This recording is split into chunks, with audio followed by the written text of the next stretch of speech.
안녕하세요. 안녕하세요. 저는 이제 오늘 수시지원 학종 설명회라고 좀 거창하게 제목을 붙여놨는데, 일단 학종에 대해서 그리고 수시지원에 대해서 이제 1차적인 어떤 같이 쓰는 입장에서 한번 얘기를 해보려고 오늘 자리가 마련이 됐고, 그 다음에 이제 8월 말쯤에 본격적으로 수시지원 전략 설명회가 한 번 더 있을 예정입니다. 지금은 아직 학교 아웃라인 정하시는 단계잖아요. 지금이 보면. 혹시 여기 이제 잠깐 구분을 짓기 위해서 고3 학부모님들, N수생 학부모님들 계십니다. 혹시 저희 학원 선생님? 저희만 아닌가요?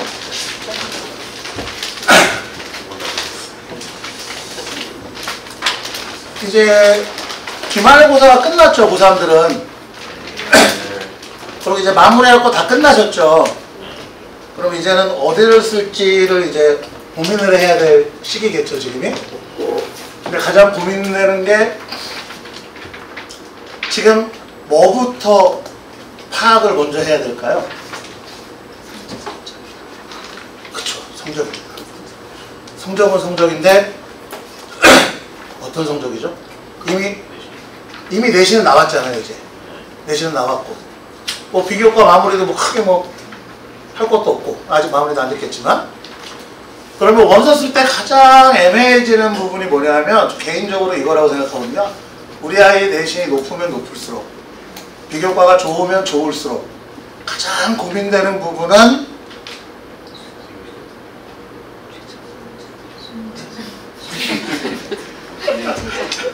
아니, 자유롭게 말씀하셔도 됩니다. 가장 고민되시는 부분은 저라면 이걸 것 같아요. 우리 애가 수능 잘 보면 어떡하지? 이거 아니세요? 이겁니다. 아니, 뭐 고3 부모님들은 모르시겠지만 우리 N수생 부모님들은 이게 확실해요. 왜냐면 1년 동안 지금까지 수능 공부만 시켰으니까 얘네는 이제 내신 다 끝났고 다 끝났잖아요. 그러면 얘가 수능 잘 봤는데 붙어버리면 어떡하지? 아니, 연고대 갈 성적이 나왔는데 경희대 덜컥 붙어버리면 어떡하지? 뭐 이런 것들 있잖아요. 중대 붙어버리면 어떡하지? 이런 것들. 이게 이제 가장 고민이 되는 출발점입니다. 그러니까 9월 평가원 모의고사가 중요한 이유가 뭐냐면, 6월 평가원도 중요합니다. 근데 9월 평가원 모의고사가 중요한 이유가 뭐냐면, 9평을 보고 나서 뭐라죠? 원서 접수하잖아요. 수시 원서 접수가 시작되잖아요. 그리고 이제 9평 같은 경우는 수능 보기 전에 보는, 마지막으로 보는 전국 단위의 모의고사입니다. N수생이 다 포함돼. 그래서 정확하게 자기의 위치를 파악할 수가 있죠. 자기의 위치를 파악할 수 있어요. 어떤 위치냐면, 내가 그럼 정시에서 이 정도면 어디를 가겠구나. 이거죠. 이거잖아요. 자, 그러면 이제 9월 평가원 보기 전까지는, 특히 이제 고3 친구들은 지금까지 내신 공부했을 거고, 그럼 지금부터 이제 부지런히 수능 공부를 해야 되는데, 여기서 또 선택이 갈립니다. 최종화 수능 공부만 할 거냐, 아니면 내가 정시 경쟁력이 어느 정도인지 확 알아보기 위해서 9평까지는 모든 과목을 공부할 거냐, 이 두 갈래의 선택이 있습니다. 그래서 9평 보기 전까지는 최저도 이제 종류가 많잖아요. 뭐 2합5도 있고 3합도 있고, 뭐 메디컬 가면 4합도 해야 되고.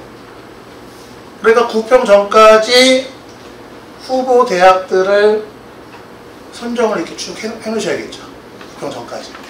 수시는 몇 장 쓰죠, 저희가? 그럼 6개만 준비하실 거예요? 그러시면 안 됩니다.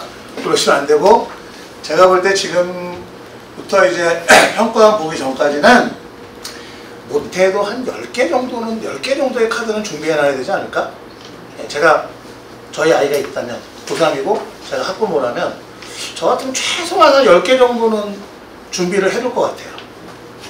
10개 정도. 10개 정도를 준비를 쭉 해놨다가 9평을 보고 선택을 하셔야죠. 9월 평가원을. 9월 평가원을 봤는데 우리 아이가 성적이 대략 23, 23, 23 이렇게 나왔어요. 그럼 만약에 23, 23, 23이면 대충 어디 정도 갈까요? 그렇죠. 건동호, 뭐 경희대, 그 정도까지는 뚫릴 것 같아요. 제가 볼 때는. 대략적으로 표점 따라 틀리겠지만. 그러면 그게 6장 중에 제일 높은 대학부터 제일 낮은 대학으로 쭉 해놨을 때 6장을 실제 우리가 지원을 해야 되니까 그게 몇 번째에 들어가는 게 좋을까요? 5번째면 공부 많이 하신 겁니다. 그렇죠? 5번째 정도 들어가는 게 좋습니다. 5번째 정도 들어가는 거. 제가 좀 이따 그 원리를 설명해 드릴 거예요.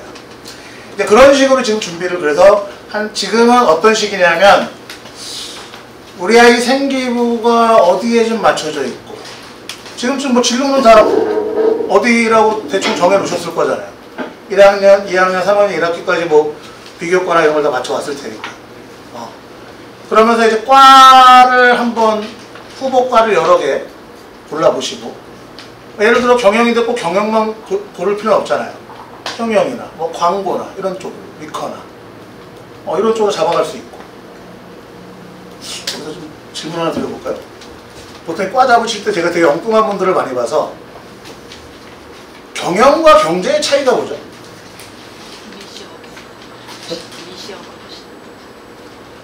되게 고급적인 표현을 예, 맞습니다. 그러니까 쉽게 말씀드리면 경제학과는 학문을 하는 과입니다.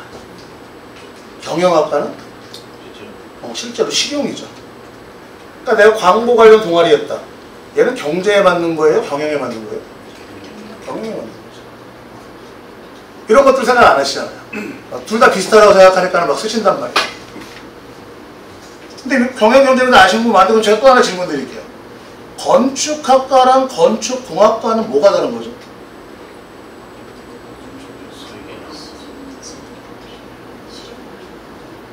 학생이니까 좀 많이 알 거 아니야. 어머님도 잘 모르죠, 솔직히. 좀 관심이 없었어? 모르시나? 그냥 막 혼합해졌어요. 건축과 건축공학은 완전히 다릅니다. 건축은 디자인이고요. 건축공학은 만드는 겁니다. 공학이잖아요. 차라리 구분하시려면 건축학부는 괜찮아요. 둘 다니까. 그러니까 이런 차이점, 과마다 이런 차이점들이 있어요. 같은 결의 과가 있고 다른 결의 과가 있는데 그거 생각 없이 고르시면 안 된다는 거죠.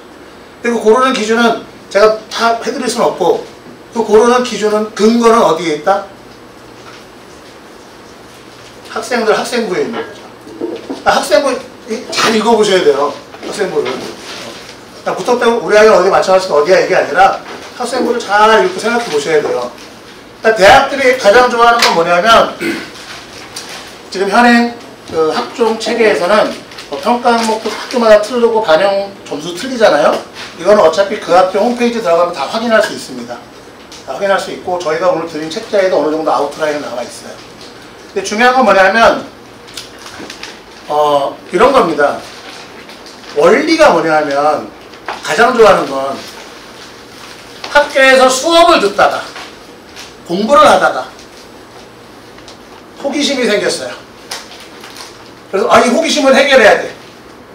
그래서 수업 시간에 책도 읽어 발표하고 동아리 가서 어떤 실험도 해보고 이런 것들이 비교과 활동으로 쭉 퍼져나갑니다. 그래서 어떤 결과를 만들어내는 이게 가장 이상적인 모형입니다. 이게 가장. 만약에 고1, 고2, 뭐 중3 있으면 그거 꼭 생각하셔야 돼요. 근데 지금 이미 늦었으니까 그 역으로 그 흐름 속에서 우리 아이한테 맞는 과가 어디다라고 생각해 보시는 게 좋겠죠. 요렇게가 있고 또 이런 것도 있어요. 내신은 낮은데 보통 학종은 그거잖아요. 내신에 비해서 내가 좀 높은 대학 가야 되는 거잖아요. 가야 되는 케이스인데 제 경험상 보면 이제 두 가지 케이스가 있어요. 이런 경우는 뭐냐면 비교과가 정말 뛰어난 아이, 정말 완전 독보적인 아이가 있습니다. 이런 아이도 가능하고요. 경험입니다. 뇌피셜로. 그 다음에 보통 이제 고3에서 많이 미끄러지는 이유가 뭐냐면 지원 학과를 너무 자기 생기부에 맞춰요. 이게 문제죠. 왜? 보통 아이들 생기부 지금까지 어떻게 관리해 오셨어요? 뭐 지가 한다고 한 것도 있고 부모님 관여한 것도 있겠지만 대부분 다 인기학과에 맞춰져 있지 않나요?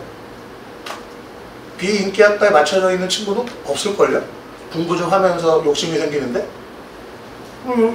또 이런 생각이 드는 자료 정리하면서 다 높은 대학만 노리는 거 아니니까 만약에 인천대 해양과학부라고 있어요. 그러면 어떻게든 나는 여기를 사수해야 돼. 인천을 사수해야 돼. 집 앞까지 밀리면 안 돼. 라는 친구들이 있을 수 있잖아요. 근데 거기 생명 뭐 이런 데 쓰는 거랑 해양과학 쓰는 거랑 완전 결과가 틀리겠죠. 네. 그러니까 이런 차이들이 있습니다. 왜냐하면 비인기과, 그러니까 이런 거죠. 도대체 이 과가 정체가 뭐지?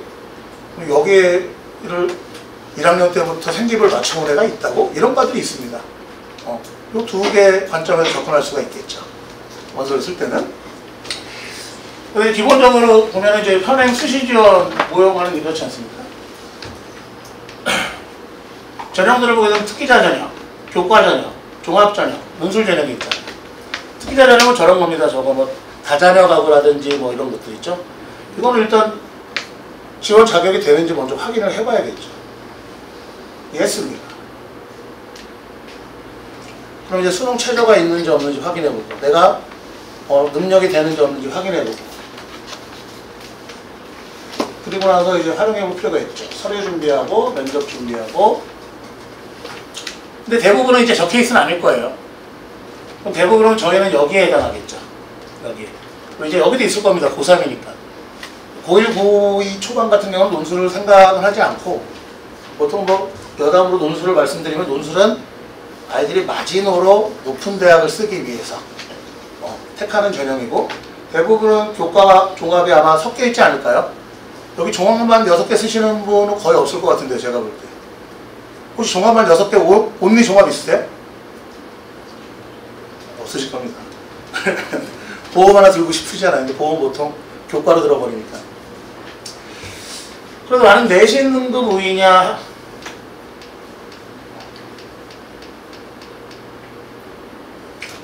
근데 이게 이제 따로 가지는 않잖아요.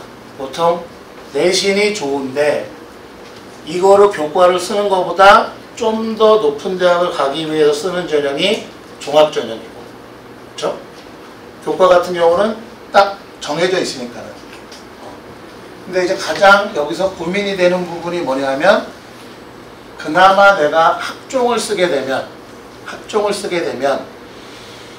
조금 선택의 여지가 있어요. 뭘까요? 수능을 잘 봤어요. 제가 예를 들어 드릴게요. 우리 아이가 9평을 봤는데 올 1등급이 나온 거예요. 올 1등급이 나와서 대략 보니까는 약대 정도는 무난하게 할 것 같아요. 근데 내신을 보니까는 한 1.6 정도가 나오는 거예요. 1.6 정도가. 그럼 1.6이면 대략 이과로 치면 의대는 힘들어요. 작년 기준 의대는 근데 많이 늘었잖아요. 그렇죠? 올해 변수가 되게 많습니다. 많이 늘었기 때문에 뭐 어디까지 지원될지는 아직 미지수지만 1.6 정도가 나왔는데 얘가 수능 가서 미끄러질 수도 있잖아요. 근데 9평만 보니까 이거 약대 아니면 치대까지도 가능한 점수인데 근데 내신은 1.6인데 고민이 생기기 시작하죠. 왜요? 일단 서성한 학종에 걸립니다. 왜냐하면 서성한 학종은 뭐가 없죠? 면접이 없습니다. 근데 올해 한양대 신설됐습니다. 면접이 하나 있어요.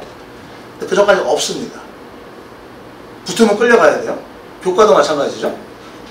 그 다음에 연고대를 또 들여다봤더니 연고대도 끌려가야 돼요. 고대 학업 우수형이라는 전형이 작년까지는 면접이 수능 이후에 있었습니다. 이런 경우 쓰기 딱 좋아요. 최저 4, 8이니까. 근데 이제는 면접이 없어졌습니다. 일괄로 바뀌었습니다. 붙으면 끌려가야 되는 상황입니다. 근데 머릿속에 계속 남아있는 게 뭐냐면 9평에서 9평에 내가 치는 이게 가장 이제 고민입니다. 근데 이거는 제가 어떻게 해결해 드릴 수가 없습니다. 선택을 하셔야 됩니다. 선택을 하셔야 됩니다. 그 부분. 그런 부분들이 있습니다. 그래서 근데 원칙적으로 내신 등급이 위에 있는 친구들은 교과 쪽을 이제 바라보게 되는 거고, 내가 지금 학생부가 좀 위에 있는 친구들은 종합 쪽을 주로 보게 될 텐데, 어쨌든 둘 중에 하나는 거꾸로 아이들이 같이 쓰지 어느 한쪽만 올인하는 경우는 거의 없습니다. 한쪽만 올인하는 경우는 대부분 교과를 올인하는 친구는 있어요. 내신이 극강한 아이들, 대략 1.2에서 1.3 정도 되는 아이들은 그냥 최저만 맞추면 되니까요. 의대도. 의대도 최저만 높은 최저만 맞추면 되니까 그런 친구들은 다 그냥 교과로 질러버립니다. 비교과가 자기가 부족한 걸 아니까. 근데 이제 거꾸로 1.5대 친구들이 의대를 가고 싶다. 그러면은 솔직히 1.5는 되게 힘든데 작년, 재작년의 사례로 들어보면은 제 개인적으로는 숭덕여고 친구들이 여기서 계속 갔어요. 의대를. 1.5대 4점 후반, 1.5 초반 정도인데 비교과가 괜찮으니까는 받아주더라고요. 그리고 연대 미래에 가는 케이스가 있습니다. 그 친구는 학종으로. 왜냐면 교과로 쓰기엔 1.5 정도는 좀 모자랍니다. 1.3대 정도는 돼줘야 되거든요. 그런 경우가 있고 1.4로 작년까지 기준으로 저기 어디죠? 계명대 의대 교과 플러스 면접이라는 전형이 있죠. 오늘 약간 이제 교과의 입결이 조금 낮습니다. 면접이 들어가는 순간. 이 면접이라는 거를 잘 생각하셔야 되는 게 뭐냐면 비교과로 뽑건 학생부로 뽑건 교과로 뽑건 일단 어머님들이 아셔야 되는 게 학교 생활의 70% 이상은 뭐죠? 아이들이 학교에서 공부하는 겁니다. 그렇죠? 공부하는 거기 때문에 일단 성적은 무조건 1순위입니다. 성적은 1순위인데 학종은 거기에 기반해서 비교과 활동을 좀 보겠다는 거고 그 다음에 교과는 비교과 활동을 아예 안 보거나 조금만 볼게 하는 경우. 조금만 볼게 하는 경우에 대표적인 학교가 어디가 있을까요? 동국대, 그 다음에 건대 그런 게 있습니다. 거기를 보시면 교과 전형이긴 한데 서류가 30이 들어갑니다. 서류가 30이 들어가서 나보다 내신 제일 떨어지는데 붙은 경우들이 꽤 많아요. 거기들은 그 서류가 좀 많은 역할을 하더라고요. 이런 것들을 잘 검토를 해보셔야 된다. 지금부터. 일단 지금부터 하실 거는 뭐냐면 우리 아이에 맞는 과가 어딜까 정도를 한 학교당 한 두세 개 정도로 생각을 해보시고 그 다음에 그 학교의 입학 요원들을 꼼꼼히 확인을 하셔야 됩니다. 특히 작년과 비교해서 왜 그래야 되는지를 이제부터 제가 설명을 드릴게요. 오늘 학종에 관한 얘기만 할 거니까요. 올해 이제 입시적인 변수입니다. 이건 정시 관련되니까 넘어가고요. 첫 번째 화두가 올해 의대 정원의 변화잖아요. 의대 정원의 변화인데 2,000명 늘린다고 했는데 확정된 건 1,497명입니다. 그럼 기존에 몇 명을 뽑았냐면 3,000명대를 뽑았으니까 50%가 증가한 거죠. 그렇죠? 꽤 많이 증가했죠. 꽤 많이 증가했는데 제일 많이 증가한 게 교과입니다. 그 다음이 종합이고요. 그 다음이 논술이고 이렇게 증가했어요. 수능이 세 번째죠.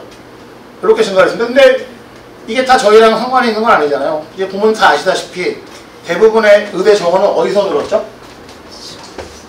그렇죠. 지방에서 지역인재잖아요. 근데 저희는 여기 지역인재 없잖아요. 나눠봐야죠. 지역인재로 늘은 인원과 비지역으로 늘은 인원을 보게 되면 아까 전체로 봤을 때는 교과가 제일 많이 늘었는데 저희랑 관련이 있는 건 뭐가 제일 많이 늘었죠? 학종이 제일 많이 늘었습니다. 학종이 221명이 늘었습니다. 저희가 쓸 수 있는. 그 다음 두 번째가 어디였죠? 정시입니다. 네, 정시로 늘었습니다. 그리고 교과. 근데 논술 꽤 많죠. 그쵸? 근데 이 거에 빠지지 말아야 돼. 이 논술이 는 건 가천대 역할이 꽤 큽니다. 가천대가 의대를 논술로 안 뽑았는데 올해 40명을 뽑아요. 네. 인하대가 꽤 많이 늘었습니다. 그런 과가 있다. 만약에 여기서 의대를 노리는데 내가 수학을 정말 잘한다 라고 하면 가천대 한번 써보셔도 됩니다. 가천대 같은 경우.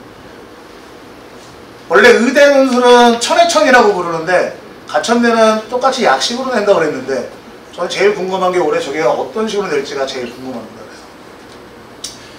자, 그러면 이 정도의 인원이 늘었으면 꽤 많이 는 겁니다. 609명이잖아요. 꽤 많이 늘었는데 저희는 거꾸로 이제 여기도 주목해 볼 필요가 있어요. 수시를 쓰는 입장에서. 왜 그러냐면 그럼 이 지역인재를 쓰는 아이들은 내신이 어떨까요? 제가 생각을 막 해봤어요. 내신이 어떨 것 같으세요? 그냥 착살납니다. 그냥 1.0이 수두룩합니다. 이쪽은. 제가 우스갯소리로 말씀드리면 경상도에 제가 옛날에 영덕에 수업을 간 적이 있어요. 영덕고등학교에. 영덕군에서 이렇게 막 학생들을 모아줍니다. 근데 아이들이 없어요. 왜냐하면 이미 고등학교 때 그 동네의 영재들은 어디 가면 포항, 대구로 유학을 갑니다. 그러면 그 학교에서 영해고하고 영덕고 두 군데가 있는데 1학년 때 1등이 그냥 마지막까지 1등입니다. 마지막까지 1등이고 거기는 이과 과목이 개설이 안 돼요. 애들이 없어서. 그래도 그쪽에 문과가 많은 거예요. 이 시골에. 근데 더 웃긴 건 뭐냐면 그냥 1.0이에요. 근데 시험 범위가 고3아이 시험 범위가 어떻게 되냐면 수능 특강 지문 2개예요. 수능 특강 지문이 2개입니다. 그게 시험 범위입니다. 그렇게 되니까는 1.0들이 수두룩하죠. 대신 이제 수능 경쟁력이 떨어지는 거죠. 그 내신을 갖고도 이제 못 가는 경우들이 꽤 많이 나오는 건데. 근데 문제는 뭐냐면 좀 소위 괜찮은 애들 모인 학교에서 잘 나가는 친구들 있잖아요. 얘네들이 그러니까 예를 들어드리면 이런 거예요. 지역인재 파급력가 어떻게 되냐면 그러면 지방에 내신 좋고 비교과 괜찮은 아이들 이런 아이들이 작년 기준으로 얘가 만약에 경북대 의대를 지원을 하면 간닥한 거예요. 그럼 그 나이는 지역인재로 경북대 의대뿐만 아니라 또 다른 의대를 하나 쓰겠죠. 예를 들어 계명대 의대 하나 쓰겠죠. 뭐. 여기는 안정이다 생각하고 그럼 6장 중에 2장을 지역인재 써버리고 4장을 서울 쪽으로 쓰고 싶은데 쓰겠죠. 근데 올해 지금 이렇게 늘어버렸잖아요. 지방이. 그러면 작년까지는 경북대 의대가 간다해도 한 장을 더 써야 되는 아이가 올해는 지원 패턴이 바뀌는 겁니다. 경북대 의대가 안정으로 잡혀버리겠죠. 그럼 그거 안정 하나 잡고 나머지 위로 싹 지르는 거죠. 인서울 의대로. 이런 형태의 지원 패턴이 나타나지 않을까 가장 우려되는 부분입니다. 그랬을 때 그 파급 효과는 이제 알 수가 없죠. 그러니까 온도차가 존재하기 때문에 지역 우수인재가 이제 지역 인재로 자기 안정성 확보를 카드 한 장 갖고 가능해질 수 있다는 얘기죠. 2장 내지 3장을 써야 되는 상황이 아니다. 그러니까 그 변수를 무시할 수 없다라는 겁니다. 그렇게 되면서 이제 자연계열의 최상위권 아이들이 어쨌든 이만큼의 인원이 정시를 빼더라도 한 400명의 최상위권 인원이 수시에서 빠져버리잖아요. 빠져버리면 이 연쇄 효과가 어디까지 이어질까가 올해를 굉장히 어렵게 만드는 첫 번째 요소입니다. 400명 정도의 연쇄 효과라면 대략 더블로 봐서 한 700~800명 정도의 효과라고 저는 생각을 하거든요. 그 정도의 효과면 연대나 고대급이 하나 더 서울대급이 하나 더 생겼다 이렇게 봐야 되는데 자연계열이니까 그랬을 때 그게 미치는 낙수 효과를 생각해보면 뭐 사람마다 의견이 다 틀리더라고요. 물어보면 뭐 경희대 정도까지는 미치지 않을까? 어떤 사람은 건동호까지는 그래도 미치지 않을까? 뭐 이런 여러 가지 의견들이 존재해서 중간에 보면 펑크라인 라인은 나올 수 있다. 근데 그건 알 수가 없어. 그래서 올해가 굉장히 어렵다. 의대가 내 얘기가 아니라도 관심을 가져야 되는 이유가 그겁니다. 관심을 가져야 되는.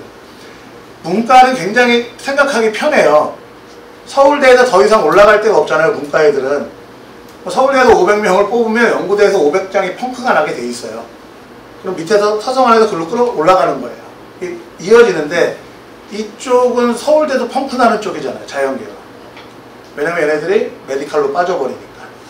일단 이 효과가 굉장히 올해를 혼란스럽게 하는 변수 중에 하나다. 그 다음에 두 번째가 이겁니다. 무전공.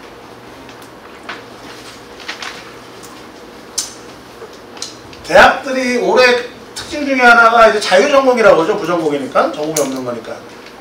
자전을 꽤 많이 늘렸어요. 대부분의 대학들이 자전을 늘렸는데 이게 굉장히 머리 아픈 게 뭐냐면 보통 이제 원서 쓸 때 작년에 입결들을 보고 쓰실 거잖아요. 작년에 입결을 어디까지 내가 신뢰해야 되는가에 문제가 생깁니다. 작년에 입결을. 예를 들어보면 이제 건대 같은 경우인데요. 자전이 두 가지가 있어요. 첫 번째 볼 때는 보세요. KU 자유전공이 있고 문과대학 자유전공이 있습니다. 예를 들면 이렇게 있어요. 지금 현재 다른 데 있지만 다른 과도. 그러면 일단 첫 번째 자전을 지원하실 때 먼저 체크하셔야 될 부분이 뭐냐면 이 자전을 내가 지원했을 때 나중에 선택하지 못하는 전공 이거 확인하셔야 됩니다. 자전마다 틀립니다. 여기 보세요. KU 자유전공 따로 뽑고 이렇게 뽑는데 문과대학 자유전공 학부는 미커하고 문커는 안 됩니다.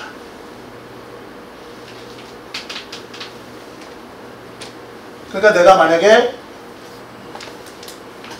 딱 봐도 여기서 인기학과가 어디죠? 미커하고 문科이잖아요. 그렇죠? 여기 있는 문과대학 중에서. 근데 문과대학 자유전공 학부로 가게 되면 이 두 개는 선택이 안 됩니다. 내가 만약에 나중에 문科이나 미커로 가고 싶다 라고 하면 자전을 지원할 때 어디로 지원해야 되죠? KU 자전으로 지원을 하셔야 되는 거죠. 그러니까 이런 것들 꼭 학교마다 확인을 해보세요. 지원할 학교를 해보시면. 그러니까 이렇게 지원이 안 되는 과들이 있습니다. 이런 것들. 이런 것들을 꼭 확인해 보시고 그 다음 또 이게 문제가 뭐냐면 그럼 이제 성대 예를 들어볼게요. 성대가 자유전공 계열로 꽤 많이 늘렸죠. 어디서? 여기서요. 그러다 보니까 다른 걸 계열 모집하는데 대학이 정원을 늘릴 때에는 나라에서 허용해 주지 않으면 늘릴 수가 없어요. 그러니까 어느 과를 신설해서 정원을 늘렸다는 얘기는 반대로 어디서 빼다 썼다는 얘기입니다. 빼다 썼다는 얘기인데 보시면 알겠지만 자유전공이 114명인데 늘었는데 새로 신설된 거죠. 나머지가 쭉 이렇게 줍니다. 근데 더 중요한 건 뭐냐면 위에 늘은 숫자들을 합해보면 아래 마이너스 숫자보다 많아요. 그쵸? 그러니까 이게 단순히 수식끼리만 영향을 미치는 게 아니라 정시의 인원도 빼올 수 있다는 얘기입니다. 정시의 인원도 빼올 수 있다. 이게 이제 두 번째 변수입니다. 그래서 이게 왜 이것 때문에 작년도의 입결을 어디까지 신뢰해야 되냐? 그러니까 작년도 모집 현황과 올해의 모집 현황을 반드시 비교해 보셔야 돼요. 특히 모집 인원, 그다음에 명칭도 올해 많이 변경됩니다. 그리고 이름이 바뀐 명칭 변경과 신설된 과들도 꽤 많아요. 올해 인하대도 그렇고요. 예를 들면 그러니까 입결 분석이 굉장히 주의가 필요하고 이게 수시에만 영향을 미치는 게 아니라 정시까지도 영향을 미치는 그런 형태다 지금 무전공이라는 게. 이게 예를 보여드리는 거예요. 세종대입니다. 세종대 수시모집 요강인데 보세요. 지역균형인데 교과긴 하지만 몇 명이에요 다? 자전이 223명이고 새로 생겨가지고 나머지는 다 한 명 뽑습니다. 이거 완전 눈치 작전이죠. 이렇게 돼버린 거예요. 과 모집하는 데만 이렇게 인원을 남겨뒀습니다. 잘 나가는 과들이죠. 과 모집만 남겨두고 나머지 이걸 뭐 어떻게 하라는 거죠? 극단적인 형태들도 많이 있으니까는 반드시 작년과 올해 인원 비교는 해야 됩니다. 전형 방식도 마찬가지고요. 그러면서 이제 특히 오늘은 학종에 관련된 거니까는 학교마다 생기부를 평가하는 방식들이 다 틀립니다. 그거는 학교 홈페이지 들어가서 입학처 들어가시면 다 나와 있어요. 그걸 보고 판단을 하셔야 됩니다. 그냥 무작정 우린 무슨 과니까 이렇게 생각하시면 안 돼요. 판단 요소가 틀립니다. 제가 뭐 예를 들어 하나 여쭤보면은 자 학업 역량을 평가합니다. 그러면 학업 역량은 일반적으로 뭘 평가하는 거죠? 학생들 성적을 평가하는 거죠. 성적을 평가합니다. 근데 만약에 어떤 아이가 기공을 씁니다. 기공을 지원했어요. 근데 그 아이가 어떤 아이는 물투를 들었고 어떤 아이는 물투를 안 들었어요. 누구한테 점수를 많이 줄까요?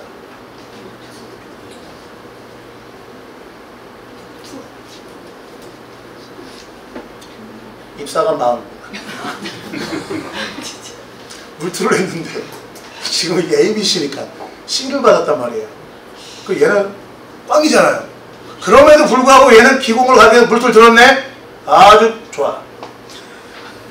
근데 성적은 꽝이니까 또 성적을 많이 깎아먹었어요. 진로선생이 많이 깎아먹을 필요는 없지만.